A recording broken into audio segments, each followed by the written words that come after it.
বাবা জিন্দা আছে, ভালো করে শুনে নাও। আল্লাহ বলছেন যে তুমি যদি তোমার মা বাবাকে একসাথে কিংবা কোনো একজনকে বৃদ্ধা অবস্থায় পেয়ে যাও, তুমি মনে করবে আল্লাহ পাক তোমাকে সুযোগ দিয়েছেন।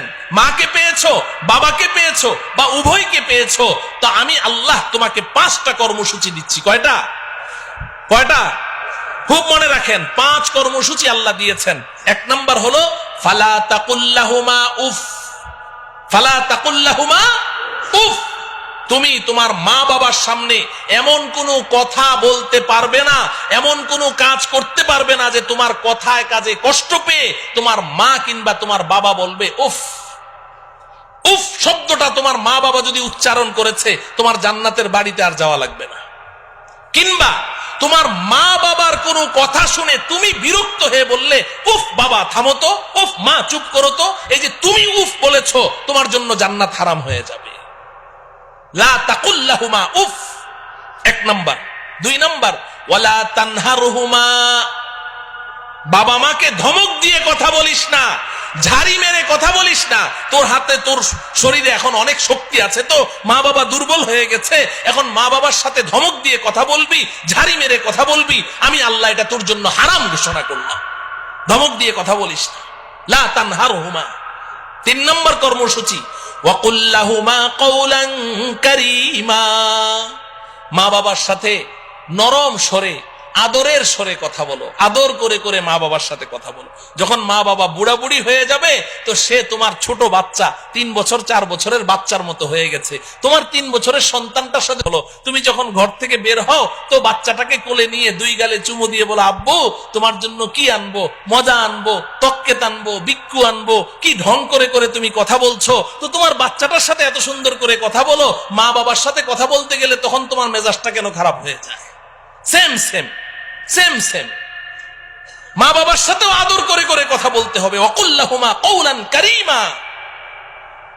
চেহারাটা গোমরাহ করে রেখো না, গাল ফুলিয়ে রেখো না। মা বাবার সামনে গিয়ে এমন ভাবে মুড অফ করে রাখো যে তোমার মার মনে চায় একটু কমলা খাবে, কিন্তু ভয়ে তোমাকে বলতে পারে না। তুমি এমন ভাব নিয়ে চলো যে বাবা আমি একটু কমলা খাবো, মনের কথাটা বলতে সাহস পায় না।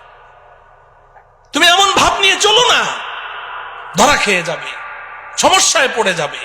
ফ্রি হয়ে যাও মা বাবার সাথে, এমন ফ্রি হয়ে যাবে যে তাদের মনের মধ্যে যেই কথা আসবে সেটাই যেন অকপটে তোমাকে খুলে বলতে পারে, ভয় যেন না পায়। ওয়াকুল লাহুমা কওলান কারীমা। 4 নম্বর কর্মসূচি আল্লাহ দিচ্ছেন ওয়াখফিদ লাহুমা জানাহাজ যুল্লি মিনার রাহমা।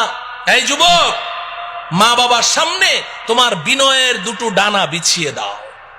মা বাবার পায়ের নিচে তোমার বিনয়ের 2টো ডানা বিছিয়ে দাও, একদম নরম হয়ে যাও।